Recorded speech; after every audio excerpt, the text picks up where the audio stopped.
think Friday of last week. And quite quickly, once I started to have a look at the UK Vaccine Council, I saw some familiar names on there. So we're going to go through the list of names. But just to give you an idea, there's 34 members, and they have all received funding from the Bill and Melinda Gates Foundation, bar two. And those people essentially are part of the Defence and Science Technology Lab, which is like the America's DARPA institutes, and they report directly to Sir Patrick Vallance. So let me just explain then.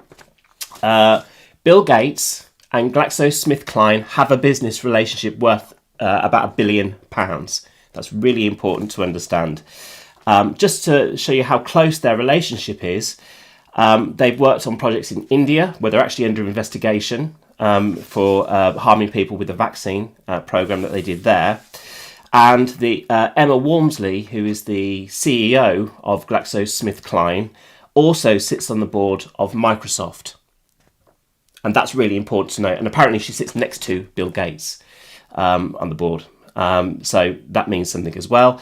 Sir Patrick Vallance, who's the chief scientific advisor up until 2018, was president of research and development at GlaxoSmithKline. And then he was kind of implanted into the government as chief scientific advisor. We know that Chris Whitty is about to become on the executive board of the World Health Organization, which again is funded by Bill Gates. So you can see that GlaxoSmithKline and the Bill Gates Foundation are linked inextricably by about £1 billion worth of investment. Already, Bill Gates has the coronavirus test, the COVID-19 test, from a company called MoLogic, which his foundation has started and operates and funds. That's really important. Boris Johnson visited it on the 6th of March this year, just before he became ill and disappeared from public view. And MoLogic is developing the home test kit now, which obviously, as we've heard from Chris Whitty and Sir Patrick Vallance, they want the whole country to be tested. And just to give you some idea of the figures here, the test is going to be sold for around about £225 per test. Okay, so to this company and to Bill Gates, that is worth £14 billion just on the UK alone. Right? And I think that's important to understand. We're not talking about Europe, where there's 450 million people. Just imagine that, his test going out to all of those people. So the reason that you haven't got a test yet is because they're waiting for MoLogic to release it, for Bill Gates to release it to everybody. And it's his company. It was funded by him. He has produced this test. Okay.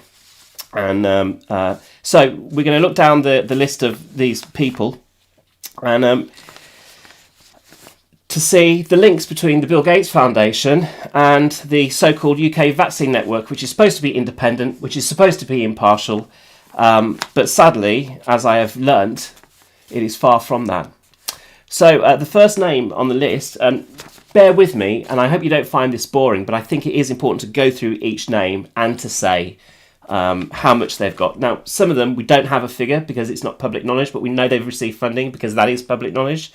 And it's in, these are, this is a great deal of money we're talking about. So the first name on the list is Adrian Hill. He received 10 million. He was actually a Bill Gates dissenter to begin with. He had a project with a vaccine called R21. And he complained about Bill Gates and what have you. And then suddenly he gets 10 million. He gets £10 million for his fund. Andrew Pollard got 36.9 million. Brian Charleston, he's the director of Pirbright Institutes. They have multiple grants. They're in bed together. They have multiple fundings, hundreds of millions. The last one was about 5.5 million. Cherry Lynn Adams, BBSRC, she got 4.4 million from the Bill and Melinda Gates Foundation. Charlie Weller, funded by Bill Gates. He's actually funded by Bill Gates. All his work's funded by Bill Gates. Charlotte Watts from the London School of Hygiene and Tropical Medicine. We know that Chris Whitty got 31 million, but Charlotte is obviously very special. She trumps Chris with a whopping 59 million pounds directly to her project. 59 million to her project. Chris Whitty, we know from the chief medical officer, he got 31 million. And he also is about to become on the board of the World Health Organization, which is also funded by Bill Gates. Christian Schneider from the MHRA, which is the regulator for medicines and medical devices in this country, is funded by Bill Gates. Ellen Riley from the London School of Hygiene and Tropical Medicine, she got 50 million from the Bill and Melinda Gates Foundation. Fiona Tomley, she's Pirbright Institute. They have multiple funding, multiple grants. Gary Entrison, a Pirbright Institute, so again, multiple funding, multiple grants. Ian Hudson, who was the CEO of the MHRA, has then left to become Bill Gates' senior advisor for regulations to get it through the regulatory system of the MHRA. He's on the board, and he's paid directly by the Bill and Melinda Gates Foundation. Jean Lang co-leads the Bill and Melinda Gates Foundation Vaccine Discovery Team, and obviously that's funded by them. Jeffrey Ullman, Senior Advisor to the World Health Organization and the Bill and Melinda Gates Foundation. Joanne Pryor, she's the Defence Science and Technical Lab, and she has nothing to do with Bill Gates. She's not funded by Bill Gates. She's funded by the government. It's and she does all the secret work, you know. But her boss, who she reports to, is Sir Patrick Vallance of GlaxoSmithKline, and who is now Chief Scientific Advisor to our government. So you can see the links here. It's just two companies, GlaxoSmithKline and the Bill and Melinda Gates Foundation. Johan van Hoof received funding. John Edmonds received funding from Bill Gates. Jonathan Pierce is the Medical Research Council, multiple grants, and works with the Bill and Melinda Gates Foundation on a regular basis, if you can believe that. Julian Bonagera is part of the MHRA, it's the regulator in this country, receives funding and grants. Manesh Kumar is funded by the foundation, the Bill and Melinda Gates Foundation, and is part of the World Health Organization. Massimo Pamelarini, beg your pardon, sorry about that, got a £3 million grant from the Bill and Melinda Gates Foundation. Mike Francis. Now, Mike Francis was quite hard to find. His actual name is Michael Francis. And, you know, just to give you some idea, a lot of these people are really hard to find. They've not put doctor, they've not put professor, they've not put where they come from, where they work. And I think that if you want to be transparent, you would do that quite easily. Doctor or professor, and where they came from, what institute they're part of. But of course, they don't want to put that because that would then it'd be easy to find who was funded by who. So Mike Francis, his name is Michael Francis, is the Pirbright Institute, and he gets regular funding. Miles Carroll is part of the UK government, and they consider themselves to be a partner with the Gates Foundation and received 1.1 million. Nigel Ferguson, funded by the foundation. Nick Adkins from the Department of Health and Social Care, they received 80.34 million. The Department of Health and Social Care received 80.34 million from the Bill and Melinda Gates Foundation. We fund that. That's part of it. It's a government department. What on earth are they doing accepting money from a private individual? You know, surely they know that that person is buying their way in and influence. However, Paul Gosford, Public Health England, he got 1.1 million for his project. Peter Openshaw works in partnership with the Bill and Melinda Gates Foundation. Simon Foster of University of Sheffield received $400,000 for his project. Stephen Inglis, National Institute of Biological Standards, which is part of the MHRA, receives regular funding from the Bill and Melinda Gates Foundation. Steve Chatfield is part of a pharmaceutical company that receives funding. They work with Bill and Melinda Gates Foundation. Sue Middleton, she is the communications director at GlaxoSmithKline and receives money from them. So Sue Middleton is the communications director at GlaxoSmithKline. She's not a doctor, and she's on the vaccine network panel. So that's clearly to forward things for Glaxo and for Bill Gates, isn't it? To persuade them. She's the persuader, I think. Tariq Mukhopadhyay. Anyway, he got 100,000 to begin with, up to 1 million.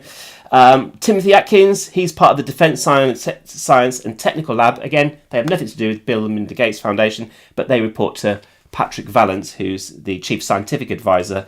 So whatever advice they give him, he's just going to say GlaxoSmithKline, because he was the President of Research and Development at GlaxoSmithKline.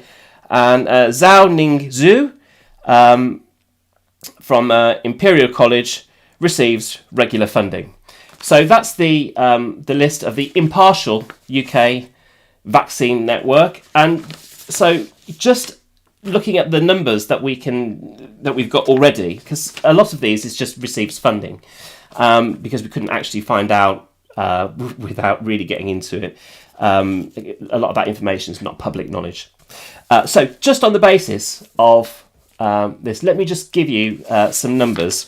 So in excess, so Bill and Melinda Gates Foundation, on this panel, on this group of people, on these people, and these, just getting these people onto this panel, have spent in excess of £200 million, which is a drop in the ocean. Now, this is a box-ticking exercise. This is a smokescreen set up by the World Health Organization, by Chris Whitty, by Sir Patrick Vallance, by Bill Gates, to give some sort of oversight to the public, to make sure that we feel good about this vaccine that is just going to be horrendous. So if it's produced by GlaxoSmithKline and the Bill Gates Foundation, they're already under investigation in India, and they try to sterilise people, young women in Africa. I mean, this is all kind of well-documented sort of history. Essentially, they do more harm than good, this combination of people. Now, I think a vaccine produced by other people, a genuine vaccine, would be great, would be very useful, would help, save lives and protect people into the future. However, this isn't that. Let's just make that clear, And I'm not anti-vaccinations per se. A proper vaccine is probably worth its weight in gold, like the polio vaccine. However, this is not that. So let's just put some numbers into perspective for you. So Bill and Melinda Gates Foundation have spent in excess of 200 million. It's probably more like coming up to $1 billion, really, just on this group of people and these institutions that they work for, funding them so they can get the right decision back. And the vaccine is going to be sold by GSK at around about £477 per injection. So they will charge the NHS, the government, £477 per injection. Now, we've got 65 million people in the UK alone. So this is a pretty big number, and it's quite incredible. So 65 million people, they want everybody injected with the vaccine, and that would mean it is a whopping £31,482 million. I'm going to say that slowly, and I'm going to say it again. Bill Gates and GSK are looking from this country to make £31,482 million. Just letting that sink in, because it's taken me all weekend to get my head around that. So it's a drop in the ocean. And we're not even talking about the 450 million Europeans who they also want to inject. Bill Gates wants to inject 7.5 billion people.